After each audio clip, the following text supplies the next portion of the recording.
What's good, YouTube? We're reacting to They Should Have Never Let This Happen. Let's get right into it. That like and sub. You want to see something interesting?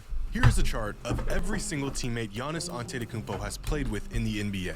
That's every player in every season for the past 10 years. And they're all plotted based on how good they were in terms of box plus minus and win shares. Now, over the years, Giannis has played with a lot of guys. OJ Mayo, Jabari Parker, he played with Jason Terry for 2 seasons, kind of a weird overlap. But his best teammates have all came in the last few seasons. Brook Lopez, Eric Bledsoe, Chris Middleton, Drew Holiday. There's some good seasons in here by some good players. And Giannis has made the most Drew of it. Holiday, what he meant to the And then, Celtics, man. there's That his shit new crazy. teammate, Damian Lillard, who will easily be the best player he's ever played with. The NBA's got a new super team, and right now, they're the favorites to win it all. My first pick gonna be Damian Lillard. Today's video is sponsored by SeatGeek. With football season upon us and basketball right around the corner, save yourself the time and hassle of looking for good tickets and killer deals with SeatGeek.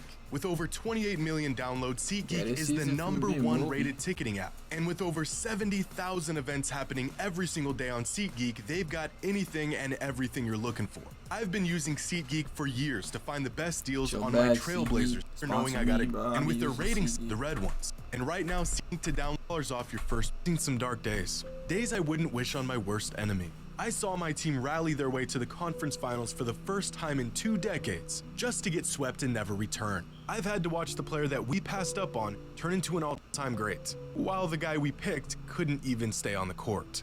I watched Brandon Roy blossom into a star, and then retire literally 50 games later due to injuries. This is enough to make a man go insane.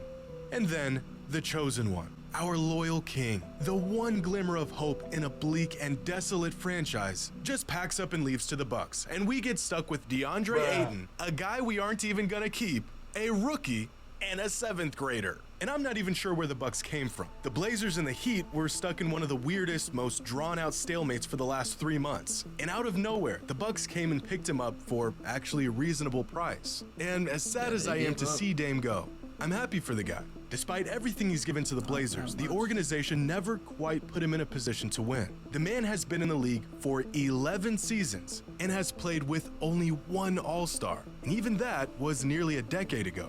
In fact, throughout his career, Dame has made 7 All-NBA teams, a feat only 46 players throughout the history of the NBA have accomplished. And out of these players, only 13 of them never won a championship in the NBA.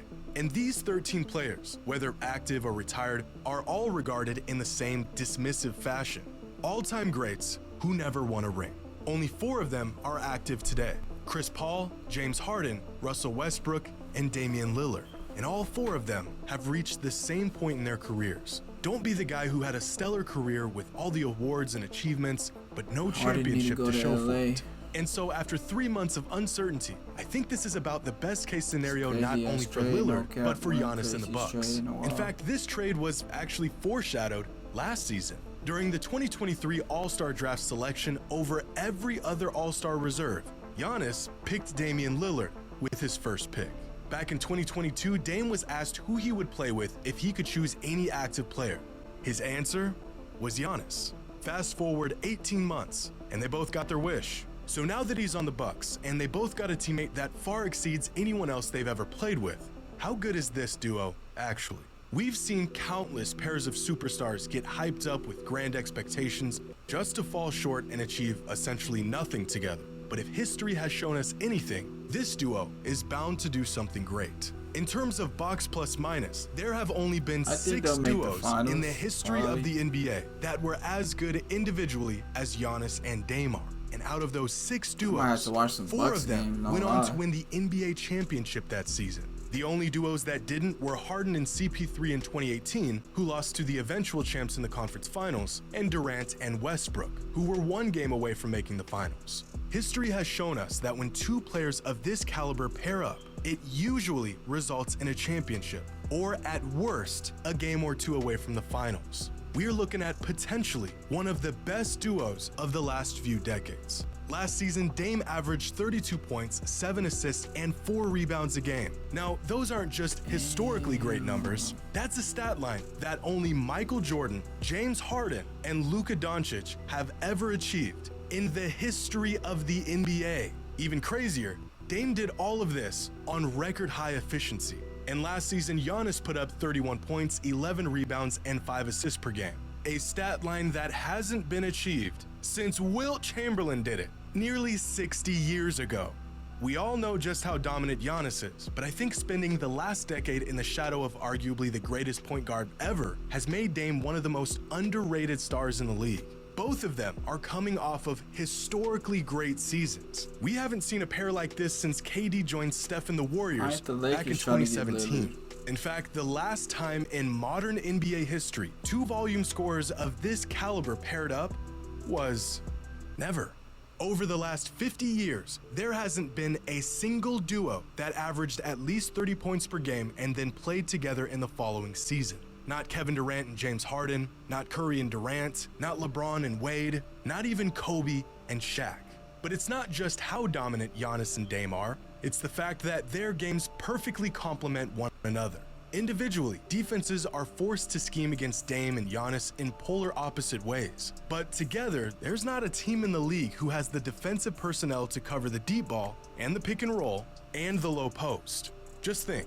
Every single attempt at creating a superstar tandem in recent years involves 2 players that usually have similar strengths and weaknesses. As good as Kyrie and Durant were, their games didn't complement one another. Kawhi and PG are great individually, but as a whole, their skill sets are far too similar to create a real dynamic offense. Most of the time, just taking turns on who's going to get the next possession. Even LeBron and AD are 2 oversized forwards who tend to play away from the basket and dominate possessions 1 turn at a time. For the exact opposite reason, this is why I think the duo of Jamal Murray and Nikola Jokic works so well. 2 completely different but compatible playstyles. Aside from Murray, who isn't quite a superstar, and Jokic, the last time we saw a duo that was made up of 2 megastars with complementary skills and positions was 2 decades ago with Jokic, Shaq and Kobe.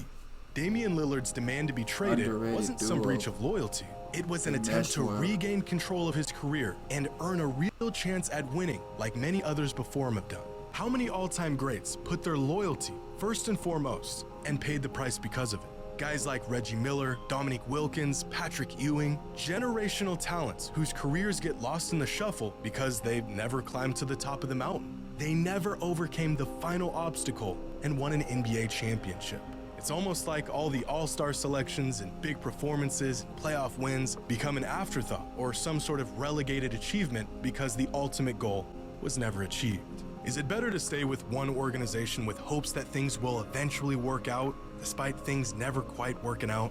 Or after years of holding up your end of the deal, is it better to finally do what things get better? If it's not getting better, then you might as well get someone that would will. It's best for you and put yourself in a position to win?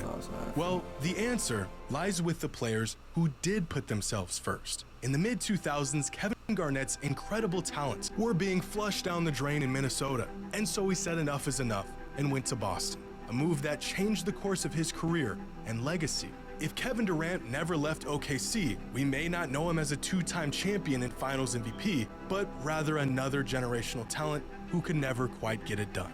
Even LeBron James, all made the decision to leave the franchise that drafted them for an organization that actually gave them a chance at winning a title. Because loyalty and fans and accolades aside, above all, every player wants to lift that trophy above their head and be crowned a champion. Something that was never gonna happen with Dame in Portland.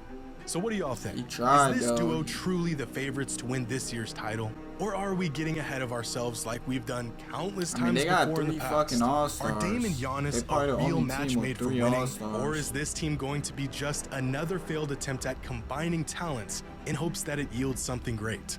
Let me know your thoughts in the comments below. And as always, until next time.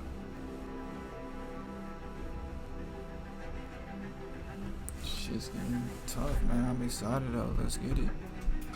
Lakers all day though.